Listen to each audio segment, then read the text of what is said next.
Alright, so we are back, and welcome to episode 8 of the free-to-play series. And guys, we need to speak about something. We have managed to push this account to the limit to beat stuff that I honestly thought would be impossible by day number 38, as you see right here. So we're going to discuss all of that in today's video. But before we get into that, you might have seen that we pulled another legendary summon. So if we just head into my champions now, you might see, ooh, where's the legendary champion? Go into the vault, still nothing there. I'm going to throw the screenshot up right now of who we got. Welcome to the account, Hefrak. Like, how cool would it be if I could use this champion right about now? He would be a huge carry, right? Like, I had to put him in the reserve vault because just looking at him in my main roster, it just burns me to see. Is there like a secret 10x going on at the moment with these Ancient Shards? Because for anyone that's seen my main account pulls over the weekend, I summoned a Hefrak for the first time over there as well. And then I was just unlocking this marketplace, and I just bought up a few extra floors, as there was an Ancient Shard just sitting down at the bottom. Summoned it, and then Hefrak came out. I was like, you gotta be kidding me. But guys, I need your help. Let me know in the comment section below, do we feed the Hefrak to make another 6-star? For me personally, I was like, I'm all for it with the Great Hoof Loriaka. That was fine. But Hefrak is top tier, and once this Challenger series comes to an end, and let's just say I happen to give away this account at some point, sacrificing a Hefrak just seems criminal. It just seems like the wrong thing to do, man. It just seems wrong. Oh, man, it was crazy. It was wild summoning that. I did not expect it. Let's put him back into the reserve vault. We can't see him. So, okay, in terms of other champion progression here, you can see that we have started to build up our Doom Priest, who's currently in a lifesteal build, which I'll explain why in a moment. And she is just such a top-tier champion, guys. Honestly, this core 5 that I've been investing in at the moment have been a huge carry for this account. Massive. We've also got Skimfoss. That was my first ever Void Epic champion. And we're going to have 2 more Voids to summon in today's video. So I'm really excited. But what does Skimfoss bring to the table is actually a very good one to pull as my first ever one. So with the Clutch of Woe, we'll transfer all debuffs from this champion to our target enemy. Really cool. But then we'll attack that target and steal 100% of the target's turn meter if this attack is critical. Now think about Fire Knight progression, the Spider's Den progression, and just controlling that turn meter, or simply even for the Dark Fate in future rotations of the Doom Tower. This is going to be a clutch ability to get those done. With the Curse Feeder, attacks all enemies with a decreased attack debuff for 2 turns. Pretty nice for some wave clearing potential here. And then an A1 decreased speed as well. So I'm a huge fan of Skimfoss, somebody that I may consider building in the foreseeable future. But now I'm just going to leave him at rank 40 and just focus on what I've been building at the moment, because that's what's been working for me so far. And you may see here as well that in terms of my missions, I have saved it just for you guys. Look at this, we're about to complete it up until the legendary books, meaning we're going to be on our final road to Arbiter by day number 38. I've just exceeded everything that I did in last year's free-to-play, for sure. And we're going to get a bunch of gems as well along the way. So let's just fuse that. Actually, no, we can't fuse the Relic Keeper yet. We've got to do our clan boss. We're just going to quickly do hard so we can get that mission done, I guess. I fell a little bit short because I had to re-gear my Doom Priest and take off all of my Frozen Banshees gear. Oh, damn, we didn't finish Brutal yesterday. That's unfortunate. We probably just fell short by a margin. Oh, wait, I'm supposed to actually hit the key, Wise T. And also, I was actually going to make this video tomorrow because I did want to try and take down the final stage of the Doom Tower in this video. But tomorrow is basically, I can't do that, right? Because the champion chase is going to end, meaning I'm going to miss out on an epic skill tome, which I just can't sacrifice. It would just be silly, right? But I'm not sure. I might do it on a live stream, or do I just do it in a video? Because I'm not even sure if I'm going to be able to beat it yet. All right, nice. There we go. Got our 1 key. So claim. Going to fuse our Relic Keeper now. Relic Keeper. Did all of this yesterday in preparation. And here we go. How much is it going to cost? 300k. Thank God that we got the silver here, because I've been broke for the past few days. So this is going to be another 2,500 or 250 points towards the champion chase, which is nice. Collect some more gems, and there's some legendary skill tomes. And now we just need to upgrade 5 champions to level 60 to start off this new journey. This is really cool. Like, are we going to be able to get Arbiter by day 60? I highly doubt it. Am I going to be able to do it before the 3 months comes to an end for the Challenger series? It feels promising. Like, this one here might be a little bit hard. 100 million on Nightmare.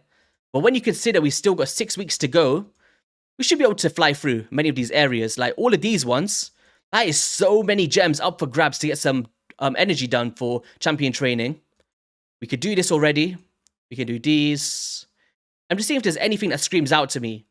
I'm going to say that arena affinity bonuses is going to be the whole thing of our progression here. Level 7, and we've been struggling in Classic Arena, guys. We have been struggling. We don't want to claim this energy right about now. I was pretty sure that we'd have another Ancient Shard. Was I? Are we not going to get another Ancient Shard?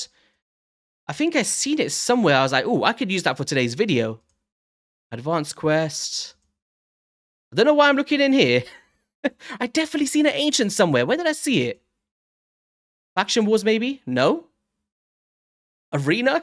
Just somewhere, just give me an Ancient Shard. Alright, guys, maybe I just thought it was going to be from a clan boss or something. Let's do this. 2 Void Shards in a dream. Who are we really looking for here? I think it was in here, you know. Well, we found it, guys. It just triggered in my mind. I saved it. There we go. I knew there was an Ancient Shard somewhere. I just had to, like, remember. Just had to remember. Okay, so we're going to start with the Ancient Shard. We are looking for any epic champion. Please do not give me another legendary here. Can you imagine? Another Hefrak or something.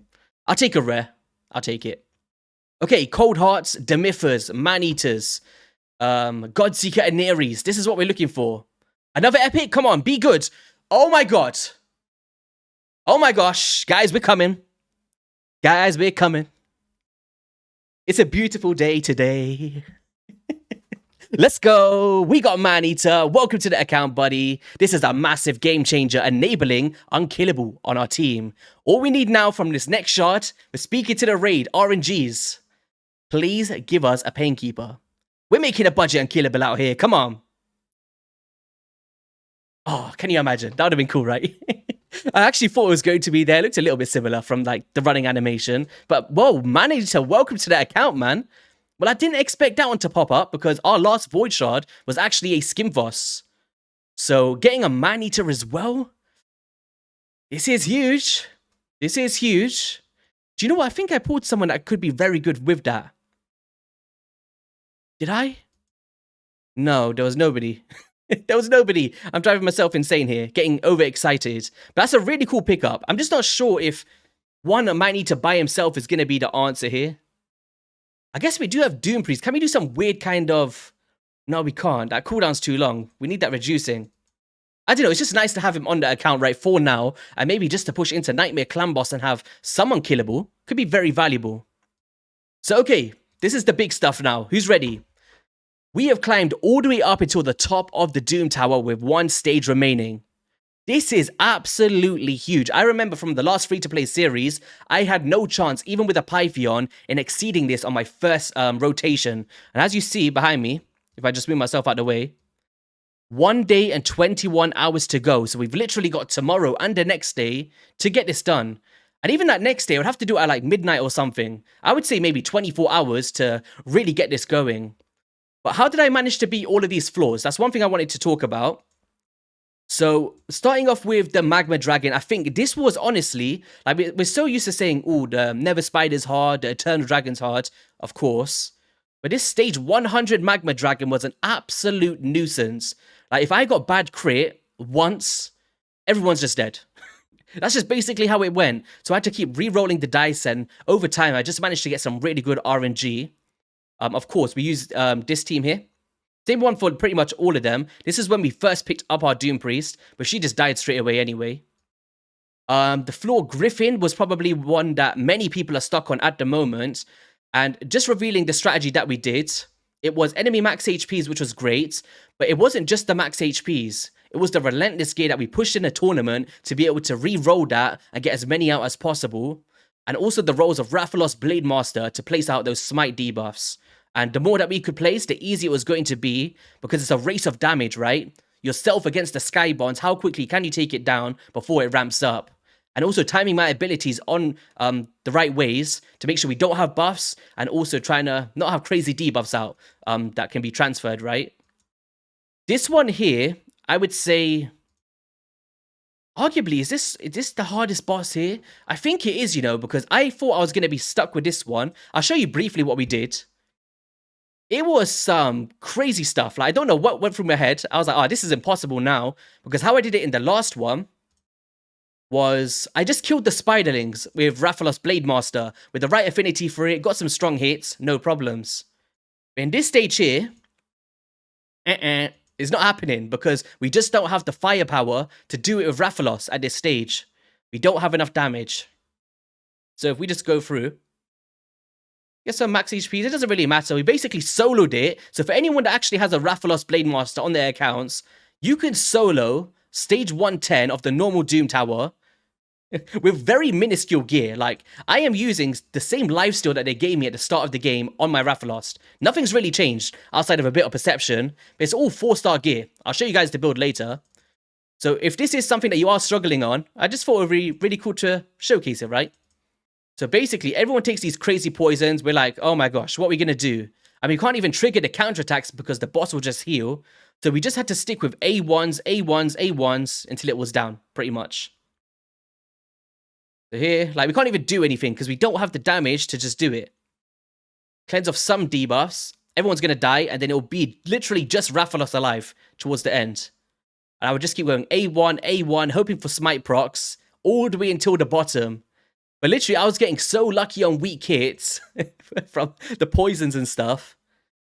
But this one's looking a bit crazy. But there we go. And we would get those counterattacks from the masteries with the Retribution and Deterrence.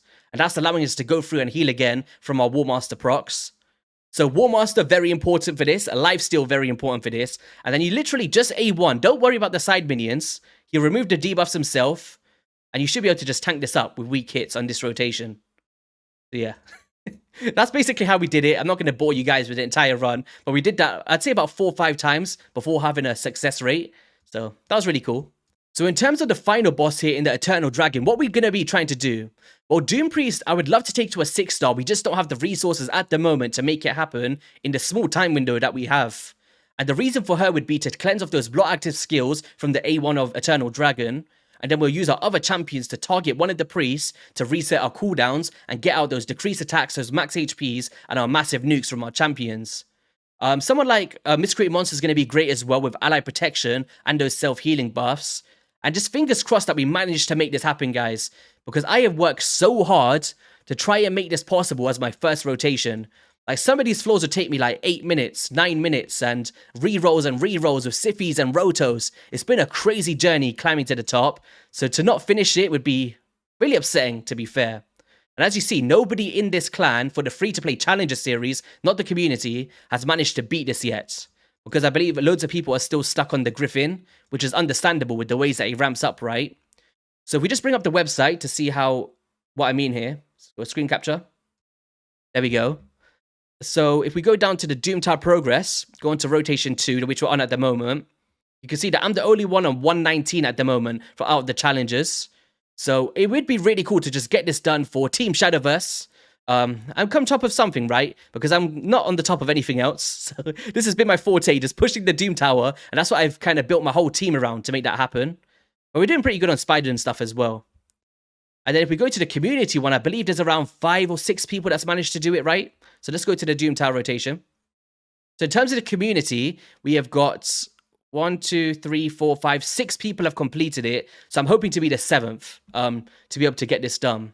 Well, congratulations as well to everyone on here, if you're watching the video, to complete this. It's a massive milestone, trying to get it done in such a short period of time. So let's see what he used here. So he had the Leech debuff coming out from Deacon. Interesting. Leech. Oh, don't say Leech is going to be the key here. Leech. Oh, no. All right, so this one's a revival option with some AoE burns. But this looks like something that, it makes it look promising for me. Renegade. Even this one, it just looks promising. But he's got AoE burns coming out from Mordecai. And that is a massive, massive thing to use on the Eternal. Which we do have it in Ultimate Gallic, but he's not ranked up, right? To be able to have enough accuracy to place those debuffs. Are we going to be able to make it happen? Only time will tell. I'm not sure. Do I just go on stream and do it tonight? It's just very late for me on reset. It's like midnight or something. We'll see. If you guys see a little live thing going up on the channel, I don't know, swing by. If not, I'll just do a video sometime tomorrow to see where we did it, right? If I've got like a massive crown on my head in the thumbnail, then you know that we managed to become the king of the Doom Tower on this rotation. Was there anything else here that we wanted to speak about? We've had some major gains in Clan Boss. We're now doing a 3 key on the Brutal difficulty. Doom Tower pushed our first rotation in 38 days. Arena, we're currently farming Gold 2, but still struggling against various teams. Faction Wars, we haven't been doing crazy good, but I'm pretty sure we can start pushing some more floors here. I'm looking forward. Dungeon Progress, we are currently doing stage 15 of the Minotaurs and farming up my masteries for my other champions. And that's what I'm going to put all of this energy into sometime today. Ice Golem currently on stage 16. I could probably do 17 as well. Spider's Den currently stage 17, hoping to push towards 19. Dragon, we're on 18 as well, with a 2 minutes and 30-second farm. And Fire Knight still stuck on stage 14 here, down to affinity stuff with Rathalos Blademaster. But this is where someone like Skimfoss could really come in, reduce that turn meter, and it's a key component of a team to take down that turn meter of the boss, right? And yeah, I guess that was it, guys. We've done quite a lot today, right? I'm pretty happy with the massive gains on this account so far. Actually, before we finish off, I need to see this champion chase, because we got some good pulls, right? So there's the epic skill tome. And we get into a nice skill here for Royal God. Royal God, buddy, where are you? There we are. So, upgrade skills. We've got 2 epic books. Can we get into that 8? Oh, every single time. Every single time it misses this one. I'm trying to get that extra damage for Spider. But I'll take it. I'll take it. Alright, guys. We're rambling on too much. Have an amazing rest of your Sunday and a great start to your week. And I'll see you all in a video soon. Peace.